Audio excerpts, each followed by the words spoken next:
Welcome to the second part of my Dinky Space 1999 Eagle restoration project. If you've watched the first part of the video, you'll have seen me strip the paint and take the Eagle apart, and I was left with these bare bones metal pieces. Today we're going to look at painting these. I've just picked up some white spray paint. This is a satin finish spray paint, so I'm going to take these bits of the clean metal pieces out into my garage and give them a few coats of paint to spray these white. I've chosen a satin spray finish because I think gloss just doesn't look right at this scale. I think the matte won't look right either, so a satin should be a sort of happy medium between the two finishes. And hopefully because this metal has been cleaned using the caustic soda, the paint should stick on it quite nicely. There's a few little marks on it, but I think these were in the metal in the first place, so once this is sprayed it should come out quite nicely. So let's go out into the garage and get this portion sprayed white.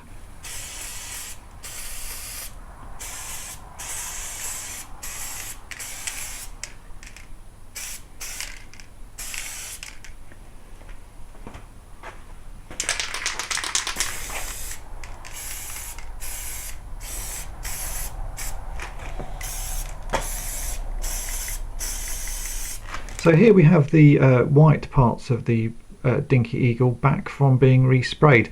I did fairly thin coats of paint all over this as there's lots of fine details, and it was very hard to actually get it to cover sort of a nice and even coat. So just persevere, do lots of thin coats, and you will get there. Most of it though is covered pretty nicely, and it's a very nice finish, this one. It's not too shiny and also not too matte. So pretty pleased with how that's come out. I wanted to paint a few more details on this before I put it back together. The original Dinky Eagle only had detailing on the nose section. There was the black sort of glass portions there are sort of painted in. That was all the details I did. I want to paint some more on these sort of thruster landing gear sections. As you can see here, there's a sort of cross on the actual studio model. These crosses were painted black, so I'm going to paint those in by hand. I'm also going to possibly look at making some decals that can fit on these sort of tiny details on the sort of landing feet area. The studio model had nice sort of orange little square panels, so I think that's probably best done with stickers, but these bits on the sides I will paint on by hand. So let's go ahead and do that now. To help make the painting easier, especially on the sort of cockpit section here, I've masked off the bit I want to paint, and hopefully this should mean I should get some nice crisp lines. These are going to be fairly fiddly things to paint anyway. So I've just masked one off as a test at the moment, and I can mask the others off if this works nicely.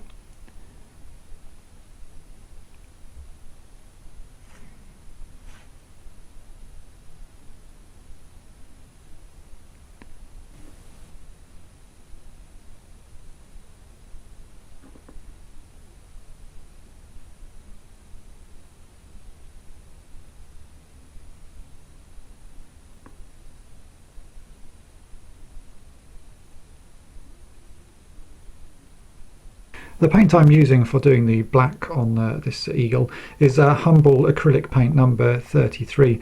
I find the acrylic paints give quite a nice sort of matte finish, and they're also very easy to apply. You can buy gloss ones as well, but actually at this scale the matte paint looks much better, so that's the ones I'm sticking with. These are also the paints I use for touching up and repairing stormtroopers, so I've always got a plentiful supply. So it's time to take a quick look to see if the mask worked on the cockpit section. If it does, I will go ahead and paint the others. Let's just see if this comes off easy enough and see how tidy the line is. I don't want to pull too hard in case I pull the white paint off. As you can see, it's actually bled slightly, which is what I thought might happen.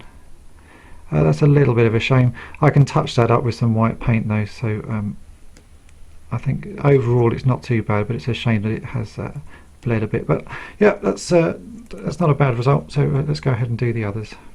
For the small chromed pieces on the toy, I'm going to use some spray on chrome paint. This is a Plasticoat, and this should give it a reasonable chrome finish. The chrome actually on the plastic isn't too bad, although the edges of it are a bit worn. There's also a few little dings of plastic sticking out where they weren't made particularly well, so I was going to just sort of trim those down a bit to try and make it as flat as possible. Obviously this wouldn't have been done in the toy when it was originally made, but it's a nice sort of feature as I'm refinishing this completely. So let's take this stuff out to my garage and we'll spray the chrome on, see how that goes.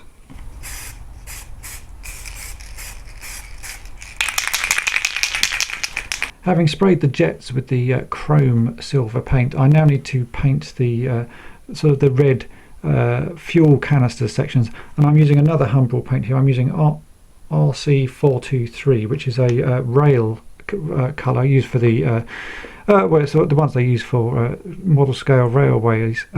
This is quite a nice red colour because it's a little bit muted. It's not too sort of full on, and as you can see, it matches quite nicely to the original red. It looks like it's got a bit of age to it rather than being completely sort of case fresh paint, which I think should go quite nicely next to the white of the body section. So I just need to completely repaint this. I could spray it, I guess, but having had the trouble of masking off the jets, it's actually much easier just to paint this by hand, and I think the finish will be good enough. So that's what I'm going to do. So here we have all the bits finished and painted, ready for sort of reassembly. If you join me in my next video, I will show you how I go about putting this back together and creating replacement parts for the bits that were missing or damaged, and making decals to add to this model to make it sort of look more like the studio model, but still in keeping with the toy. So check back soon and I'll show you part 3 of my Dinky Eagle restoration. Thanks for watching.